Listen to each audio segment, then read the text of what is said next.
आचार्य जी नमस्ते।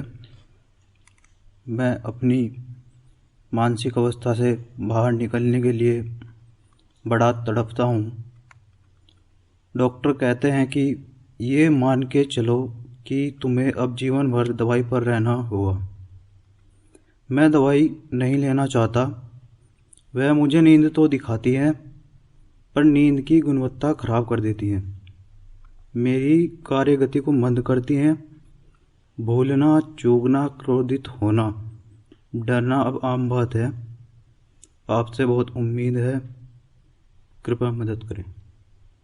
किस चीज़ की दवाई दे रहे हैं डॉक्टर? आचार्य जी, जब मैंने उनको सारी बात बताई तो उन्होंने बताया कि मुझे बाइपोलर डिसऑर्डर है और अगर नहीं लोगे तो छोड़ दोगे तो मैनिक में जाओगे, मतलब मेनिया। आपका अति आत्मविश्वास हो जाएगा, वो आपका मतलब क्रोध ज़्यादा आएगा या फिर ज़्यादा बोलोगे और ज़्यादा हंसी मजाक करोगे तो आपको तो पता नहीं चलेगा, लेकिन समाज को सब कुछ पता चल जाएगा। ये लगभग आउट ऑफ ऑर्डर हो चुका है, लेकिन मुझे लगता है कि मैं इन सबसे बाहर निकल सकता हूँ। और अगर मैं अध्यात्म को सुनता हूँ जो मेरे आत्मा की आवाज़ है, लेकिन वर्तमान में तो अब वह उस मतलब उस ने भी मेरा साथ देना लगभग छोड़ दिया है, ऐसा मुझे लगता है। लेकिन कभी कभी लगता है कि संभावना है। संभावना पूरी पूरी है।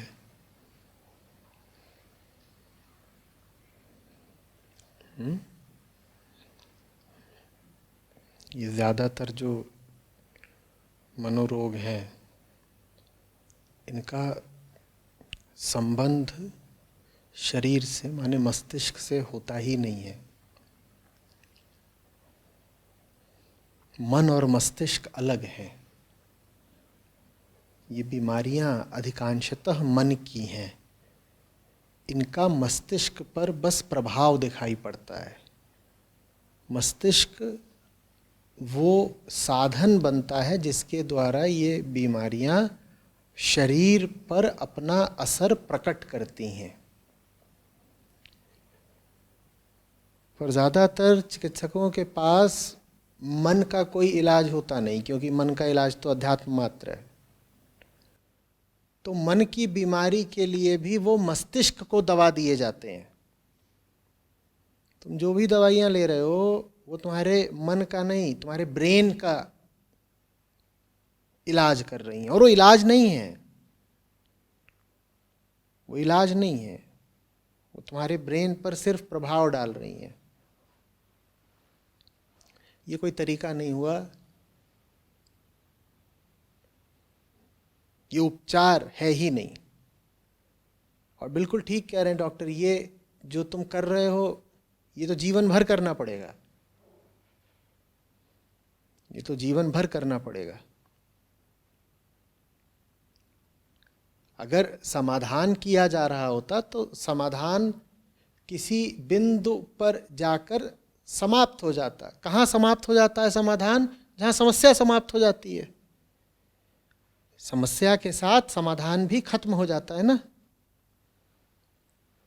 पर अगर उपचार ऐसा हो कि वो समाधान दे ही न रहा हो, समस्या के ऊपर सिर्फ लिपापोती कर रहा हो, तो समस्या लगातार बनी रहेगी। और समस्या जब लगातार बनी रहेगी तो उपचार की ज़रूरत भी लगातार बनी रहेगी। इसीलिए तो डॉक्टर कह रहे हैं कि जो तुम दवाइयाँ ले रहे हो तुम्हें ज़िंदगी भर लेनी पड़ेंगी। ज़िंदगी भर लेनी ही इसीलिए पड़ेंगी क्योंकि वो दवाइयाँ ही गलत हैं वास्तव में। जो सही दवाई है वो तो एक ही है। देखो, मन को जो चाहिए वो मन को दो। मन पर इधर उधर के संस्कार को प्रभाव आ गए हैं। मन वृत्तियों से ग्रस्त हो जाता है। उसी वजह से तमाम तरह के दोष वो प्रदर्शित करने लगता है। जो आदमी मन को समझने लगता है वो मन के दोषों से आज़ाद हो जाता है। मन की बीमारी से मुक्ति पाने का तरीका है मन को समझना, और मन को समझने की ही जो विद्या है उसका नाम अध्यात्म है। तो सही किताबों को पढ़ने से, सही सूत्रों को समझने से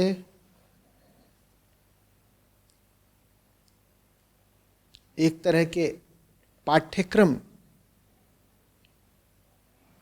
के प्रति निष्ठा रखने से मन की बीमारी का समाधान निश्चित रूप से हो सकता है। संभावना ही नहीं है, निश्चितता है।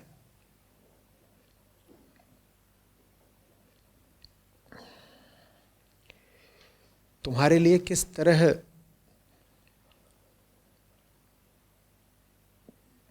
का आध्यात्मिक पाठ्यक्रम और अनुशासन चाहिए,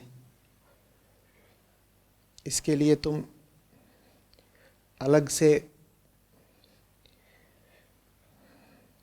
साथ के बंधु लोगों से मिल लेना, बैठ लेना, तुमको कुछ बातें सलाह में बताई जाएंगी, उनका पालन करोगे तो ये जो गोलियों पर निर्भरता है ये धीरे धीरे कम होती जाएगी। और ये तुम्हारी जिम्मेदारी है तुम्हारे प्रति कि तुम इन गोलियों पर अपनी निर्भरता कम करो, क्योंकि ये तुम्हें ऊपरी तौर पर शांत और संयत तो रखेंगी गोलियां, लेकिन धीरे धीरे करके तुम्हारे मस्तिष्क को कुंद करती जाएंगी, तुम्हारी चेतना को दबाती जाएंगी। दिखने में ऐसा लगेगा जैसे कि तुम सामान्य व्यवहार कर रहे हो, लेकिन उस सामान्य व्यवहार की कीमत तुम बड़ी अदा करोगे। जीवन से ऊर्जा, चेतना, रोशनी कम होते जाएंगे, दबते धुंधले होते जाएंगे।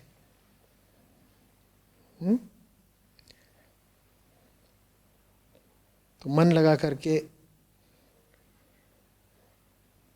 जो सलाह दी जाए उस पर अमल करना, फ़ायदा ज़रूर होगा।